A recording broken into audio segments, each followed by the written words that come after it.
Hello परिंदो। सब बढ़िया, ठीक ठाक।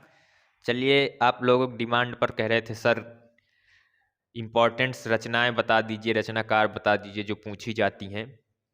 तो आप लोगों के कहने पर हमने इम्पोर्टेंट्स रचनाएं और उनके रचनाकार ठीक आपके सामने हाजिर कर दिए, पकड़ के ले आए। हम कहा चलिए बच्चे बुला रहे हैं, है ना। तो आप लोगों को बुलाए और ये भागे भागे चले आए, इनको सबको पकड़ के ले आए। हम कहा चलिए बच्चों के पास बुला रहे हैं ना, उनके एग्जाम नज़दीक आने वाले हैं। तो चलिए देख लीजिए आपके सिलेबस में जितने हैं, ये जितने मैं आपको जितने बताने जा रहा हूँ, इसके अलावा शायद कोई आ जाए, नहीं तो क्या आप वैसे भी अगर आता भी है तो कोई दिक्कत नहीं है। इनमें से कोई दो, एक नहीं, गारंटी के साथ कह सकता हूं कि कोई दो, जैसे चार आप रहेंगे, चार रहेंगे, उसमें लिखे रहेगा किसी एक रचना के रचनाकार का नाम लिखिए। ठीक, तो चार दिए रहेंगी, का ख ग घ, चार ऑप्शन में रहेंगी, चार में से किसी एक रचना का नाम उठा के उसके रचनाकार का नाम लिख देना है। ठीक, तो मैं गारंटी के साथ 100 नहीं 120% गारंटी के साथ कह रहा हूं कि इनमें से ही कम से कम दो रचनाएं रहेंगी। जो आपका ऑप्शन आएगा इनमें से दो रचनाएं रहेंगी। ठीक, तो कौन कौन सी? जयशंकर प्रसाद की कौन सी पूछी जाती है? आंसू, तितली और कामायनी। कौन सी?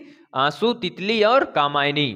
फिर आपके हैं अयोध्या सिंह उपाध्याय हरिऔध, कौन? उनकी कौन सी रचना पूछी जाती है? प्रिय प्रवास। कौन सी पूछी जाती है? प्रिय प्रवास। फिर आपके हैं रामधारी सिंह दिनकर। रामधारी सिंह दिनकर की कौन सी रचना आती है? रेणुका और हुंकार। कौन सी आती है? रेणुका और हुंकार। साथ साथ बोलिएगा, तुरंत याद हो जाएगी। फिर इसके बाद आती है मधुशाला, पूछा जाता है मधुशाला। मधुशाला किसकी रचना है? हरिवंश राय बच्चन की। एक है पृथ्वीराज रासो। जब हमने आपको पद्य पढ़ाया था तब भी हम बताए थे, इतिहास जब पढ़ा रहे थे हिंदी साहित्य का तब भी हमने बताया था पृथ्वीराज रासो पूछी जाती है, इंपॉर्टेंट रचना है। इसके रचनाकार कौन है? चंदवर दाई। आपकी कौन सी है? रसिक प्रिया और कवि प्रिया। कौन सी है? रसिक प्रिया और कवि प्रिया। इसके रचनाकार कौन है? केशव दास। कौन है? बोलिए, केशव दास। इसके बाद आपकी है साहित्य लहरी। कौन सी है? साहित्य लहरी। इसके रचनाकार कौन है? सूरदास। कौन है? साहित्य लहरी सूरदास। ठीक, फिर आपकी है रसखान, प्रेम वाटिका रचना है। इसके रचनाकार कौन है? रसखान। फिर आपकी चितंबरा, इसके रचनाकार कौन है? सुमित्रा नंदन पंत। चितंबरा के रचनाकार कौन है? बोलिए, सुमित्रा नंदन पंत। फिर आपके दीप शिखा यामा और रश्मि, ये बहुत इंपॉर्टेंट है, मेन चीज इसको, ये तो आती ही आती है, आसनल में ये जरूर रहेगी। इनमें से तीन में से एक, कभी कभी दोनों, ये यामा और रश्मि, ये दोनों पूछ लेता है। ठीक है ना। तो क्या? दीप शिखा यामा और रश्मि किसकी है? महादेवी वर्मा की। किसकी रचना है? महादेवी वर्मा की। फिर आपका है सुभद्रा कुमारी चौहान की कौन सी रचना? मुकुल और त्रिधारा। कौन सी?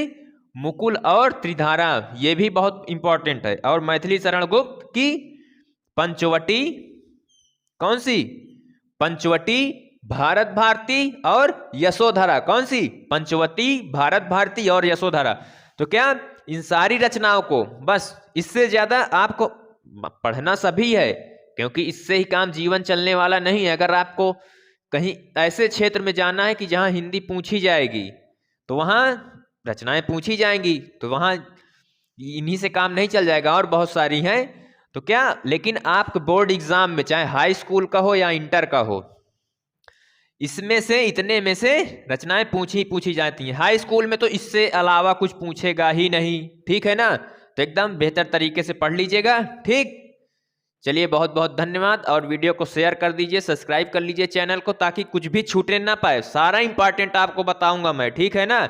और मॉडल पेपर तैयार हो रहा है आपका, वो भी सॉल्व कराया जाएगा। ठीक, चलिए बहुत बहुत धन्यवाद। मन लगा के पढ़ाई कीजिए। ओके।